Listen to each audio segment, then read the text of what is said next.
Il-kap ta' delegazzjoni tal-Partit Nazzjonalista fil-Parlament Ewropew Roberta Metsola intażlet bħala l-kandidat tal-Partit Popolari Ewropew għall-Presidenza tal-Parlament Ewropew. Dan ir-riżultat u wieħed storiku għal pajjiżna anke sforzi l-ħidma li l-Partit Nazzjonalista għamel fl-aħħar snin fl-istituzzjonijiet Ewropej. Il-vot ittieħed matul laqgħa interna tal-Partit Popolari Ewropew fost il-membri parlamentari kollha tal-PPE. Matulu Roberta Metsola kienet ikkontestata mill-MP Olandiża Eszter de Lang u l-MP Awstrijak Othmar Karas. Fl-ewwel reazzjoni tagħha f'kumment lil Net News, Metsola ringrazzjat lil sħaba kollha fil-Partit Nazzjonalista li mxew din il-mixja magħha.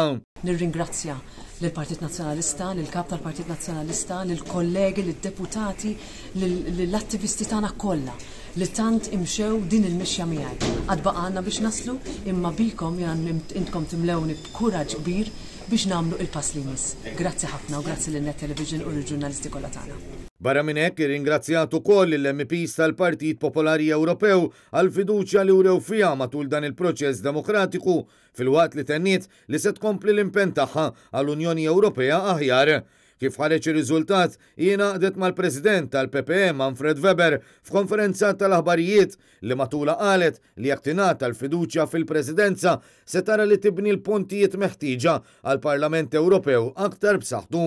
Dan aktar u aktar meta t-tieni nofs ta' dan it-terminu mistenni jkun kruċjali għaċ-ċittadini kollha tal-Unjoni fid-dawl tal-isfidi li qed jaffaċċjaw kawża tal-pandemija. Min-naħa tiegħu Manfred Weber qal li dan hu jum ta' għaqda fil-Partit Popolari Ewropew li b'Metsola qed jippreżenta President saħħtu għall-Parlament Ewropew.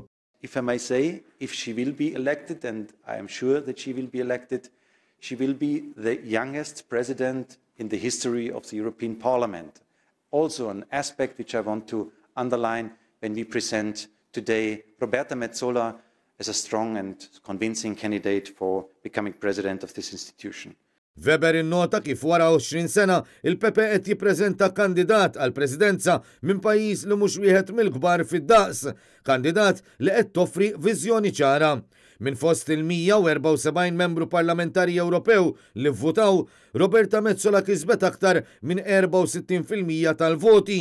Min hawn issa jmiss li jisem l-MP Maltija jittella quddiem il-Parlament Ewropew kollu fejn fi 17 ta' Jannar li ġej se tkun qed tikkontesta l-ogħla kariga f'waħda mill-aktar istituzzjonijiet importanti fl-Unjoni Ewropea.